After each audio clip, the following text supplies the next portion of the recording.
Basically, it's time to tell the truth, the whole truth, and nothing but the truth. And Donald Trump bad luck continues. Basically, on Thursday afternoon, Arthur Engoron, who's a Manhattan judge, gave the thumbs up to basically allow subpoenas to be issued to Trump, his favorite child, his daughter, wife Ivanka, and Don Jr. by Letitia James, who's a New York's Attorney General. The court's following allows for a decision by Trump's accountants to walk away from the one-term squatter and disavow years of financial statements that was issued by his company. Much as the Trump trio tried, they could not shut down Letitia James's investigation into the Trump Organization, some business practices which could lead to a civil suit by Letitia James. Unlike a criminal prosecution, a civil action comes with the lower burden of proof for the government. At the same time, civil lawsuits can drag out, like right into the year 2024, which is when Trump hopes to be squatter again. But barring a stay, Trump and his two children have been ordered to appear at a deposition within 21 days. If they tell the truth, which we know they won't, so if they tell the truth, the whole truth, and nothing but the truth, but we know they won't do that, who knows what liability may result. On the other hand, if they invoke their right to remain silent, they will likely be portrayed as criminals, which is exactly what they are.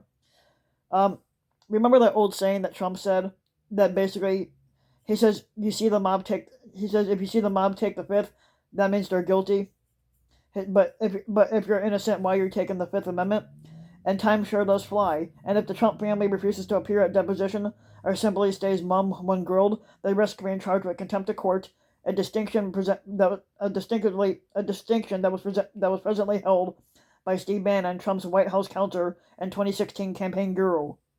At this moment, Trump must be sweating while his lenders have to be shaking their collective heads. Now, how much is Trump worth, and how bad can things get, are no longer hypothetical issues. In the absence of operative financial statements, restructurings, and bank code defaults have spilled into the realm of the real. Now, as one Trump insider confided, "Hey, this might be serious. Could Donald Trump and his business be screwed? I don't know, but I'm not as confident as I once was in saying no."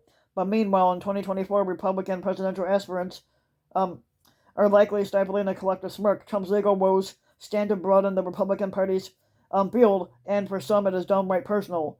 Now, for the former vice squatter Mike Pence, Trump's hapless vice squatter, these recent developments may well trigger a sense of Schadenfreude. Excuse me. It wasn't that long ago when Trump's sycophants came with makeshift gallows for Pence as they stormed the Capitol, and Trump said nothing to deter the mob. Instead, he demanded loyalty from his number two, which is kind of funny because Trump doesn't show loyalty to anyone. As for Ron Death Satanist, Florida's governor, Trump's troubles could not come at a better time. Trump has all but called the Satanist a coward for refusing to admit whether or not he was vaccinated. But beyond that, Florida's recent per capita COVID mortality rate is the seventh highest in the U.S., and Death Sanchez is having a hard time denouncing the Nazi violence that's going on in his area. So what we're going to say is these Democrats who are trying to use this as some type of political issue to try and smear me, as if I had something to do with it. Yeah, you have. The Sunshine State governor declared that we're not playing their game. Technically, because we're not playing yours, you fucking idiot. To be sure, Trump's maggot base would stick with him through thick and thin.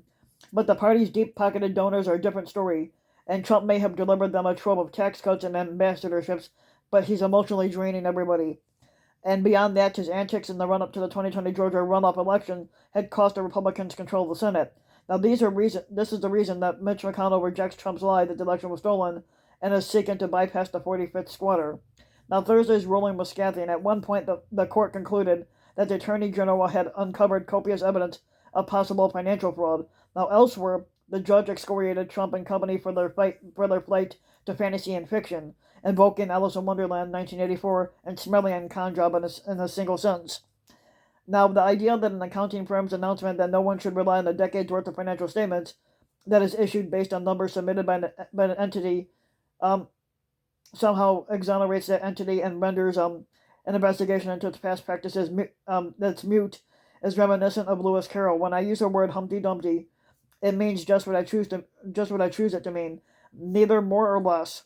George Orwell, War is Peace, Freedom is Slavery, Ignorance is Strength, and Alternative Facts.